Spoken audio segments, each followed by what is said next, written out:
Hey, what's up everyone? This is Silver Slayer. Thank you for tuning into this video. Silver has so many different reasons why it has potential to explode. So many different angles are coming into play and they all look beneficial. They all look like huge opportunity for precious metals, more specifically silver, in the coming months. So this video is going to explain some different angles why silver has so much potential. The first article from stockhouse.com talking about a huge silver rally is the next step in the US dollar long-term cycle, talking about how inflation rates, how all of this is going to, the dollar index is pointing towards higher silver prices because when the dollar index is low, gold and silver, more specifically silver, rises.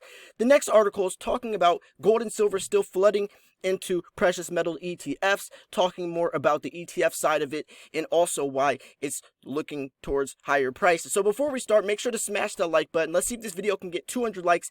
Everyone like the video right now if you love precious metals.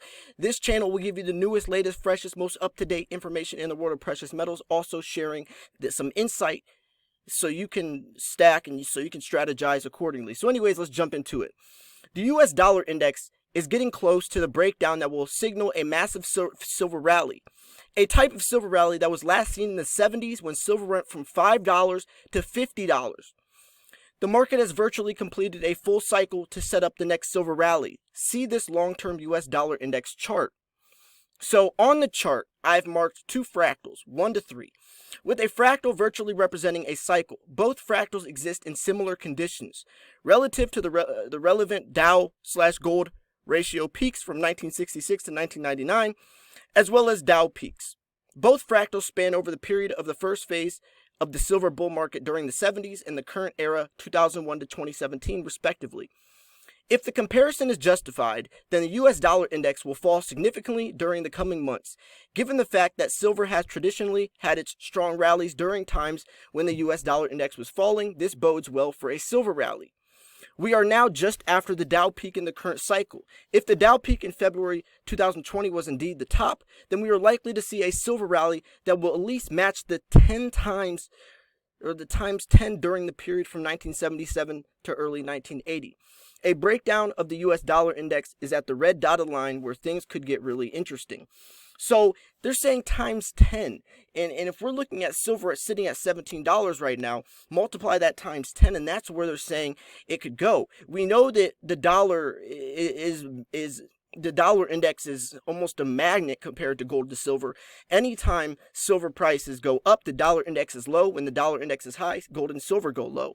So this is a great point, and since they're showing some patterns, they're comparing it to the 70s when silver hit $50, went from $5 to $50.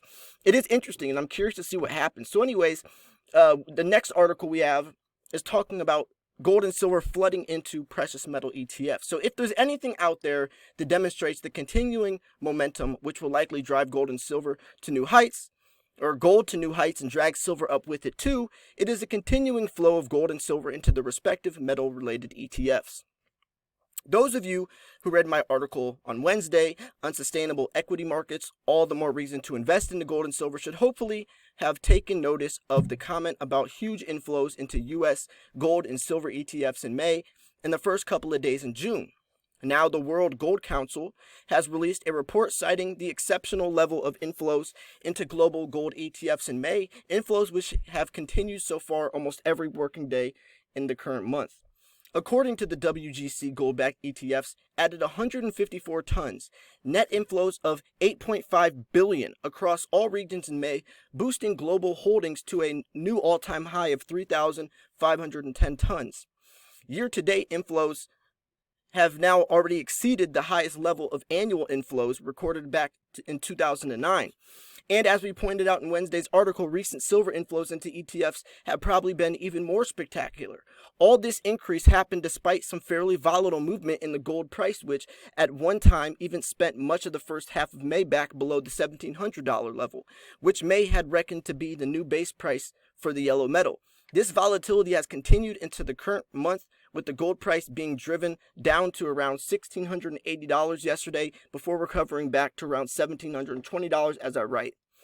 What is surprising to the writer is the fact that the equity markets also saw something of a major recovery in May despite the continuing issuance of the kind of data which under normal circumstances would have sent stocks crashing and burning.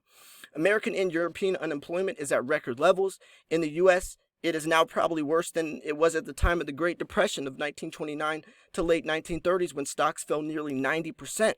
But there was also precedent for the recent equity market recoveries.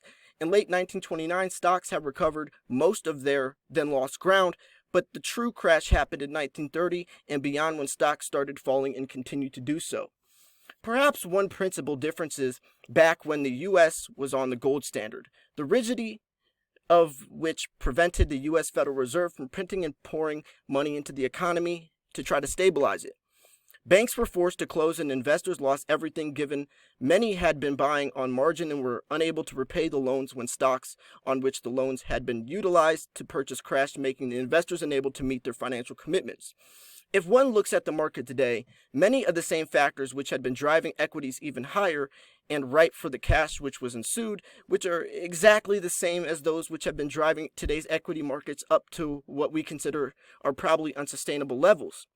Wikipedia notes that by mid-1930, interest rates had dropped to new low levels, but expected deflation and continuing reluctance of people to borrow meant that consumer spending and investment were depressed. By May 1930, automobile sales had declined to below the levels of 1928. Prices in general began to decline, although wages held steady in 1930. Then a deflationary spiral started in 1931. While a severe drought in 1930 to 31 exacerbated the situation as far as the agriculture sector was concerned about, the potential downturn is much more widespread, and unemployment even higher due to measures taken to try to curb the spread of this virus. Indeed, most people would say the downturns we are now facing are actually far more serious than those that would lead to the depths of the Great Depression. So things are even more severe. Things are even more severe than the Great Depression, especially people not only just financially, but emotionally, mentally, physically. So many things are happening in the markets, and it's never going to be the same. The big difference this time around, though, is that the Fed and other central banks have been able to pour unprecedented amounts of money into the system to try to allay the effects of the shutdown of much of the economy. So they're trying to keep the system afloat by just pumping money into it. But much of this has just tended to gravitate into equity markets, hence the probably unsustainable rises we've been seeing. Markets have been buoyed up by any release of data which has not been quite as bad as anticipated so far, although we would still be considered a disastrous under pre-virus conditions. And even before the virus, I was talking about, a recession / depression happening, how the system's failing. It's not like the virus just put the icing on the cake, basically. So we think the worst data is yet to come when Q2 figures, which will show the true effects of the economy of the virus peak period, are released.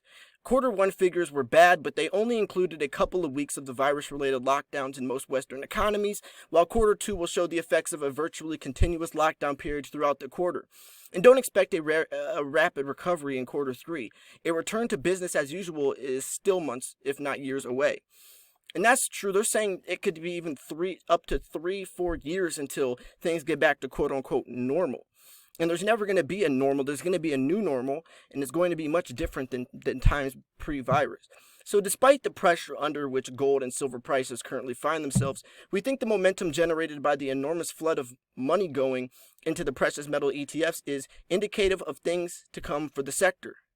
We suspect that the $1,750 current ceiling for gold will be breached comprehensively by the Northern Hemisphere fall, and the $2,000 goal will not be too far behind it. Although there will be periods of resistance along the way, anecdotal reports suggest that demand in China and India, the two leading gold consumers, is beginning to turn up again, while global new mined gold production seems at last to be beginning to fall, both because of this virus-related production losses through other factors, as we already see in Australia, the world's number 2 gold mining nation, as we've been seeing in China, the number 1 for several years already.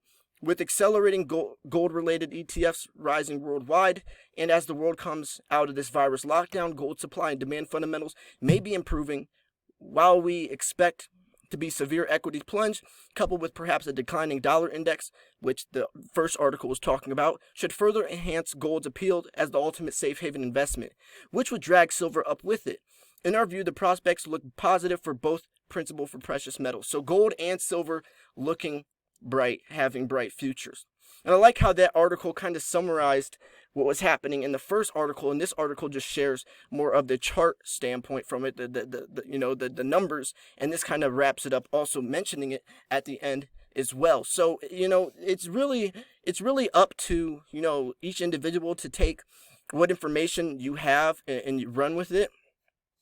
But this is just showing the statistics, this is showing the circumstances, the information at bay, and it's really just showing why gold and silver have so much potential. More specifically, silver, right? Gold has potential too, but, silver is really where the money's at. So I hope you enjoyed this video.